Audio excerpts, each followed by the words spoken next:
السلام علیکم، کیسے ہیں آپ لوگ؟ امید ہے کہ آپ لوگ خیریت سے ہوں گے۔ تو اگر کوئی شخص یہ چاہتا ہے کہ اس کا چہرہ پرکشش ہو جائے، نورانی ہو جائے، اور یہ تو ہر ایک انسان کی خواہش ہوتی ہے کہ وہ بہت ہی خوبصورت دکھے، اس کا چہرہ بہت ہی نورانی ہو، بہت ہی پرکشش ہو، تو اس شخص کو چاہیے کہ وہ یہ عمل چھوٹا سا ہے وہ ضرور کرے۔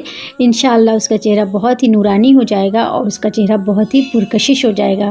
اور وہ یہ ہے کہ آپ ہر فرض نماز کے بعد، جو بھی انسان یہ چاہتا ہے اسے چاہیے کہ وہ ہر فرض نماز کے بعد 41 مرتبہ اللہ تبارک تعالیٰ کا یہ صفاتی نام ضرور پڑھے، اور پڑھنے سے پہلے ایک بار درود شریف پڑھ لے اور پڑھنے کے بعد بھی ایک بار درود شریف پڑھ لے۔ انشاءاللہ اگر وہ 41 دن تک ایسا کرے گا تو اس کا چہرہ بھی پرکشش ہو جائے گا اور پر نور ہو جائے گا۔ اس عمل کو کرنے کے لیے شرط ہے 5 وقت کا نمازی ہونا، یعنی کہ نماز جو ہے وہ شرط ہے۔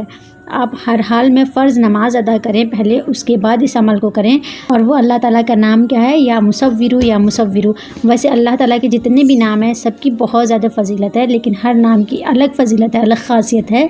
یا مصورو جو ہے اس کی بھی بہت زیادہ فضیلت ہے۔ اگر کوئی بھی بندہ پڑھتا ہے فرض نماز کے بعد 41 دن تک تو اس کا چہرہ پرکشش ہو جاتا ہے۔ امید کرتی ہوں کہ یہ ویڈیو آپ کو اچھی لگی ہوگی۔ اگر اچھی لگی ہوگی تو چینل کو سبسکرائب کر دیجیے گا۔ اللہ حافظ۔